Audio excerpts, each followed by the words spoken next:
जो तमाम समस्याएं हैं, चाहे शिक्षा की हो, युवाओं की हो, इस पर आपका क्या विचार है, क्या कहना चाहिए? देखिए, मैं सबसे पहले इसका जो कारण मैं बताना चाहूँगा, वो मैं बताना चाहूँगा कि सबसे बड़ी समस्या यहाँ की है अशिक्षा की।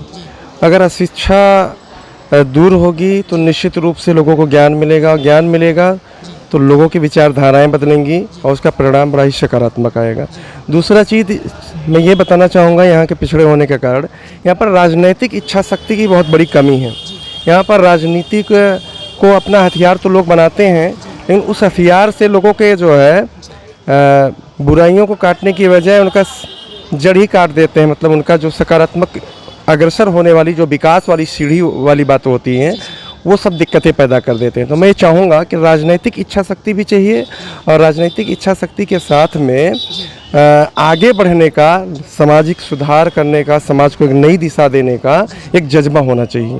अगर हमको समाज में कुछ जागृति लानी है तो प्रबुद्ध वर्ग को एक सामने आना होगा, क्योंकि प्रबुद्ध वर्ग हमारे समाज का जो है एक आईना होता है, और उसी के ही जो है बलबूते हमारे समाज की एक आईना बनता है, एक वैल्यू बनती है, और उसके माध्यम से समाज को एक नई दिशा मिलती है। तो हमारा मानना ये है कि समाज को नई दिशा देने के लिए शिक्षा के क्षेत्र को उज्ज्वल करना पड़ेगा। साथ ही साथ समाज में फैली हुई जो बुराइयां हैं, कुविचार हैं, अंधविश्वास हैं, इस तरीके की जो भी दिक्कतें हैं, उसको दूर करने के लिए हमको जन जन का अभियान छेड़ना पड़ेगा। और जब हम जन जन का अभियान छेड़ेंगे तो निश्चित रूप से इसका एक सकारात्मक असर पड़ेगा।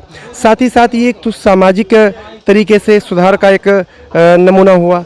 दूसरा जो और भी इसके सुधार को लेकर के आगे बढ़ने की बातें हैं, तो मैं ये चाहूँगा कि कुछ राजनीतिक इच्छा शक्ति को भी मजबूत करना होगा। राजनीति सिर्फ सत्ता हथियाने के लिए, सिर्फ अपने आप को लाभ लेने के लिए ऐसा नहीं होना चाहिए। मेरा मानना तो ये है कि समाज को नई दिशा देने के लिए, नौयुवाओं को दिशा देने के लिए, गरीबों के कल्याण करने के लिए, जो भी सामाजिक समस्याएं हैं, व्यवहारिक समस्याएं हैं, अब आप देख लीजिए कि गैसड़ी में बहुत सारी समस्याएं हैं।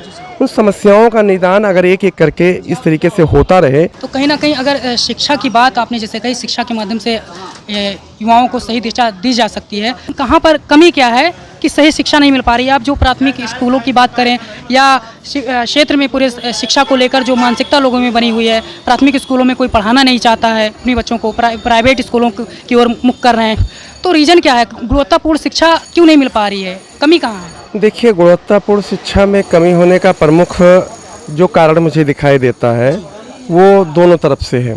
पहली बात तो ये, सरकार तो अपनी तरफ से कोशिश करती है, लेकिन जो गुणवत्तापूर्ण शिक्षा पहुंचाने के लिए जिनको बुलाया जाता है, चाहे वो शिक्षा से जुड़े हुए जितने भी अधिकारी हैं या टीचर हैं या जो भी हैं, तो कुछ लोग तो अच्छा काम करने की कोशिश करते हैं, लेकिन उनकी कोशिशों पर पानी फेर दिया जाता है। लेकिन कुछ लोग ऐसे हैं, जैसे मतलब कहने का मतलब ये है कि आज की भ्रष्टाचार वाली जो नीतियां हैं, उन भ्रष्टाचार वाली नीतियां उसमें कामयाब हो जाती हैं।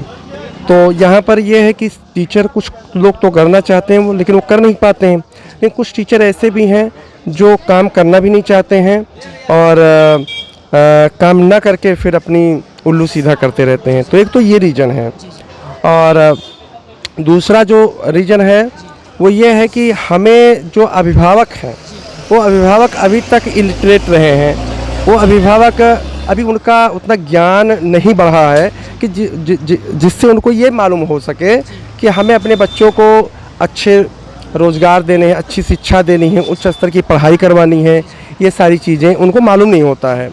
तो कहने का मतलब यहाँ पर यही बात निकल करके आती है कि उनको खुद ही नहीं मालूम होता है कि हम अपने बच्चों को कहाँ तक ऊंचाइयों तक लेकर के जाएं।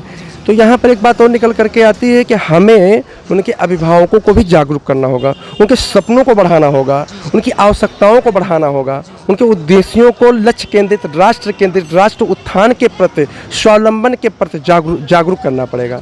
ये इसका समाधान है कि ये पर्याप्त नहीं है। समस्या चाहे छोटी हो चाहे बड़ी हो, समस्याएं होती हैं, और समस्याओं के समाधान के लिए जो तात्कालिक समस्या है, हमने जो भी समाधान दिए उसको दे करके और हमको संतुष्ट नहीं हो जाना चाहिए। हमको क्या करना चाहिए कि हमको एक एक जो आम जनमानस की समस्या है उसको सुनना चाहिए, समझना चाहिए और समझ करके उस समस्याओं को दूर करने का समय पर ताना बाना बुनना चाहिए।